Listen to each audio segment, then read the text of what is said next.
Katie Lang's life fell apart when she met the master manipulator Damion Baston. At first, she thought he wanted a loving relationship, but he only ever saw her as another girl for his sex business. Through constant violence, Baston took total control of Katie's life and forced her into work as one of his prostitutes. Then he traded her around the world. But what he didn't count on was Katie's revenge. Trapped in Miami, a slave to the sex trade and completely controlled by the increasingly brutal Damion Baston, Katie Lang is losing all hope. But then, a piece of pure luck. Her visa is about to run out, so she pleads with Baston to be allowed to return home to renew it. After so much punishment, he rewards her and says yes. But it's still not that easy. To be honest, in my mind, I still didn't know if I was going to be able to get away. So it wasn't a matter of just getting on the plane and going, oh, I'm done. Psychiatrist Frank Ockberg says once a trauma bond like the one Baston created with Katie exists, it's almost impossible to break naturally. What do you think would have happened to Katie if she didn't make her escape? Nothing good. Nothing good. She would have had more and more of the same.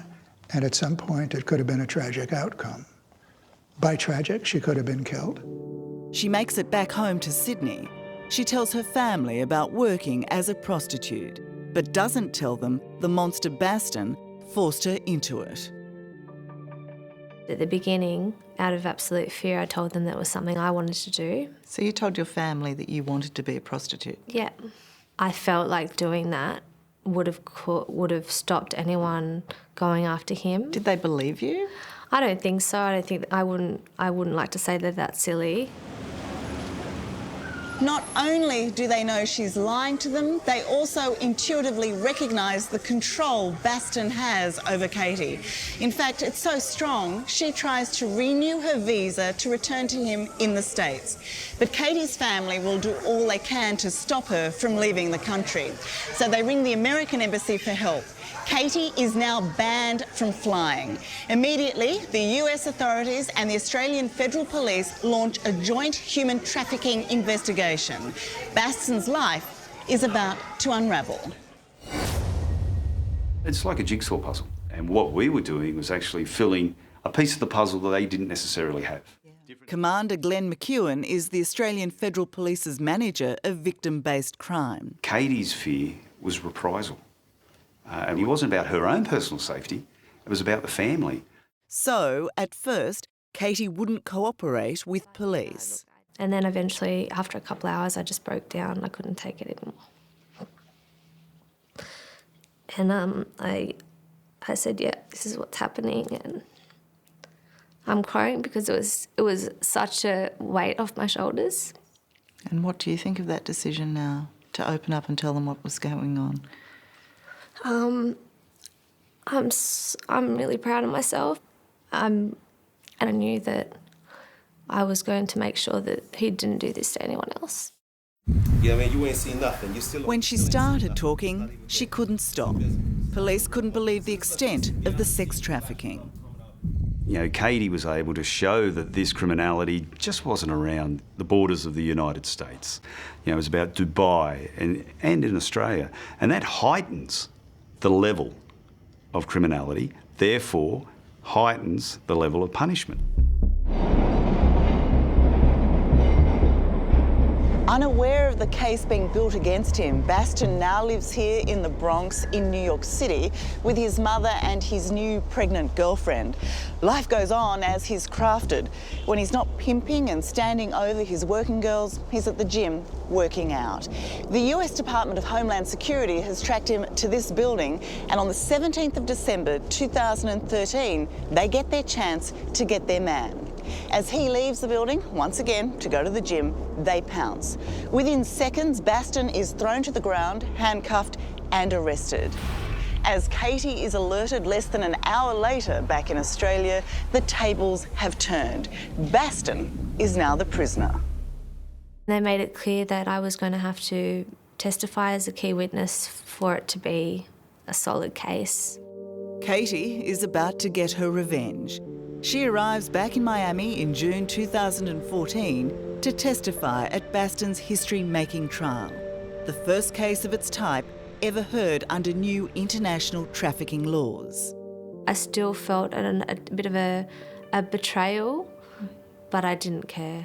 But I still felt his energy coming towards me, like, I can't believe you're doing this to me. And we are counting money like it's nothing. This is what we do every day. To counteract Katie's evidence here at the trial in Miami, Baston accuses her of masterminding the prostitution business. But the jury just doesn't buy it. Katie's testimony of violence, threats and forced prostitution is backed by 6 other women. And so after hearing 10 days of evidence, the jury takes just 6 hours to find Baston guilty on all 21 charges, including sex trafficking, money laundering and identity theft. He is sentenced to 27 years in jail. I was 27 at the time, so all I could think of is, wow, 27 years I've been alive, and that's how long he'll spend in prison. One of his other girls is 23-year-old Jade.